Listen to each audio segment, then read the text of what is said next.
প্রিয় দর্শক, সাজ্জাদ কাদেরের প্রীতি নিন, শুভেচ্ছা নিন। এই মুহূর্তে আপনাদের সামনে কথা বলতে এসে ঢাকায় মার্কিন সামরিক কর্মকর্তাদের উপস্থিতি, এই প্রসঙ্গটি নিয়ে আপনাদের সামনে কথা বলবো। আপনারা জানেন ইতিমধ্যে দুদিন আগের একটি খবর যে রাজধানীর গুলশানে হোটেল ওয়েস্টিন থেকে যুক্তরাষ্ট্রের এক নাগরিকের লাশ উদ্ধার করা হয়েছে। গত রোববার দুপুরের পর 50 বছর বয়সী টেরেন্স আরভেল জ্যাকসন নামের এক ব্যক্তির লাশ তার হোটেলের কক্ষ থেকে উদ্ধারের তথ্য দেন গুলশান থানা। গুলশান থানার ওসি বলেন, ওই ব্যক্তির লাশ ময়নাতদন্ত ছাড়া নিজেদের জিম্মায় নিয়ে গেছে ঢাকায় মার্কিন দূতাবাস। পুলিশ বলছে যে ব্যবসায়িক কাজে কয়েক মাস আগে বাংলাদেশে আসেন তিনি। গত শনিবার 30 অগস্ট উঠেছিলেন ওয়েস্টিনে। ওসি হাফিজুর রহমান বলেন, রোববার দুপুরে কক্ষ থেকে বের না হয় হোটেল কর্তৃপক্ষ জ্যাকসনকে ডাকাডাকি করে সাড়া পায়নি। পরে পুলিশ ও মার্কিন দূতাবাসের কর্মকর্তাদের উপস্থিতিতে দরজা খোলার পর তাকে কক্ষে পড়ে থাকতে দেখা যায়। দূতাবাসের তরফে একজন চিকিৎসক সহ অন্যান্য কর্মকর্তা মৃতদেহটি পরীক্ষা করেন। পরে স্বাভাবিক মৃত্যু হয়েছে এমন ধারণা পাওয়ার পর দূতাবাসের কর্মকর্তারা বিনা ময়নাতদন্তে লাশটি নিজেদের জিম্মায় নিয়ে যান, যোগ করেন গুলশান থানার ওসি। ঘটনাস্থলে পুলিশের অপরাধ তদন্ত বিভাগ, পুলিশ ব্যুরোর অফ ইনভেস্টিগেশন সহ অন্যান্য তদন্তকারী ইউনিটের কর্মকর্তারা গিয়েছিলেন।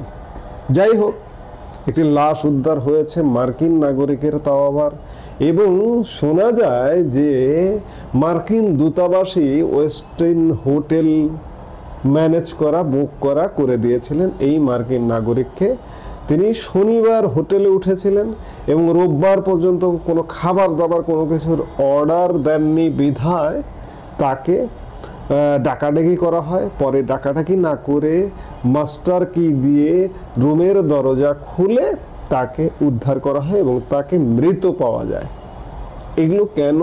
এগুলো রহস্যজনক। এটি শুধু যে একটা মৃত এবং ময়নাতদন্ত করা হলো না, একটি মানুষ স্বাভাবিক মৃত্যু না, একটা হোটেলে মারা গেল, ময়নাতদন্ত ছাড়া তার লাশটি নিয়ে যাওয়া হলো মার্কিন দূতাবাসের জিম্মায়। কেন? এই প্রশ্নগুলো এসে যায়। এই প্রশ্নগুলো উদ্ধার করতে ভারতীয় গণমাধ্যম নর্থ ইস্ট নিউজ একটি স্টোরি করেছে, একটি অনুসন্ধানী প্রতিবেদন করেছে। তাতে নর্থ ইস্ট নিউজ শিরোনাম করেছে যে এই ব্যক্তি আসলে ছিলেন সামরিক কর্মকর্তা।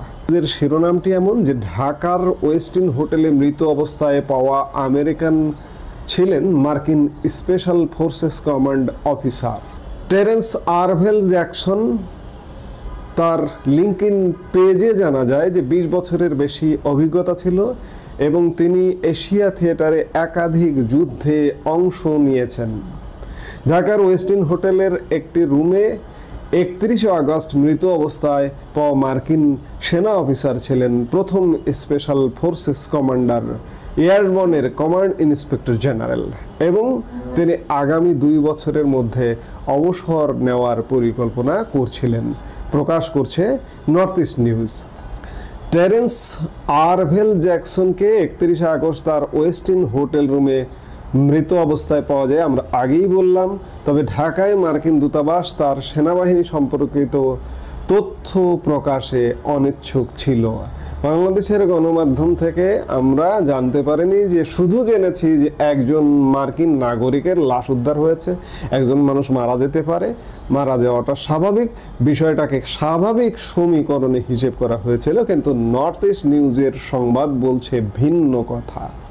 তবে যিনি মারা গেছেন তার লিঙ্কইন পেজ অনুযায়ী তিনি যুক্তরাষ্ট্রীয় সেনাবাহিনীতে 20 বছর বেশি সময় সেবা দিয়েছেন এবং এশিয়ার থিয়েটারে একাধিক যুদ্ধে ও অস্থায়ী দায়িত্ব পালন করেছেন।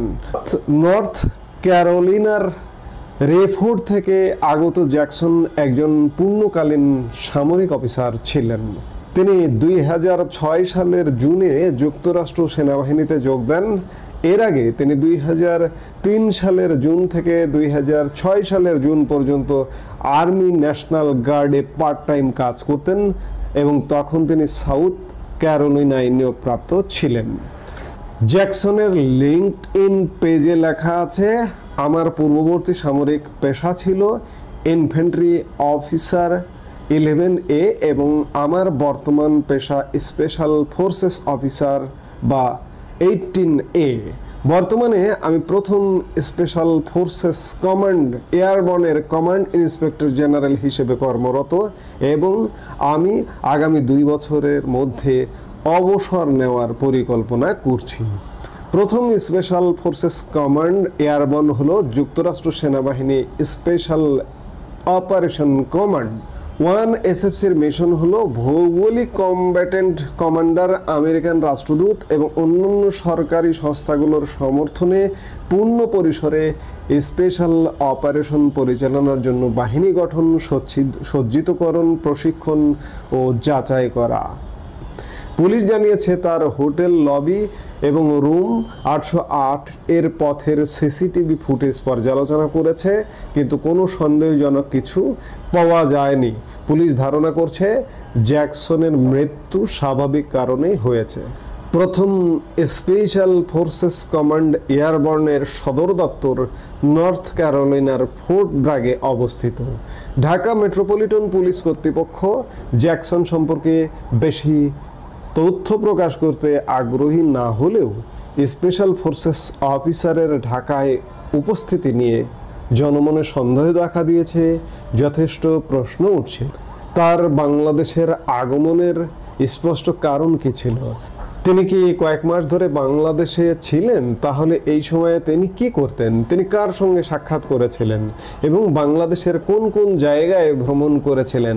সবচেয়ে গুরুত্বপূর্ণ, বাংলাদেশে আরও অন্যান্য মার্কিন স্পেশাল ফোর্সেস এয়ারবর্ন অফিসার বা সেনা সদস্য রয়েছে কিনা এবং তারা কি করছে, কি কারণে? বিদেশি সামরিক গোয়েন্দা বা সামরিক কর্মকর্তারা বাংলাদেশে এই মুহূর্তে কেন? এই প্রশ্নগুলো সামনে আসছে। আমরা নিশ্চয়ই এই প্রশ্নগুলোর উত্তর পাবো, অভ্যন্তরীণ কারণে হোক কিংবা এই লাশটি উদ্ধার হবার ফলে ভূ রাজনৈতিক কারণে হলেও আমরা নিশ্চয়ই খুব শীঘ্রই এই রহস্যের জাল ভেদ করতে পারবো।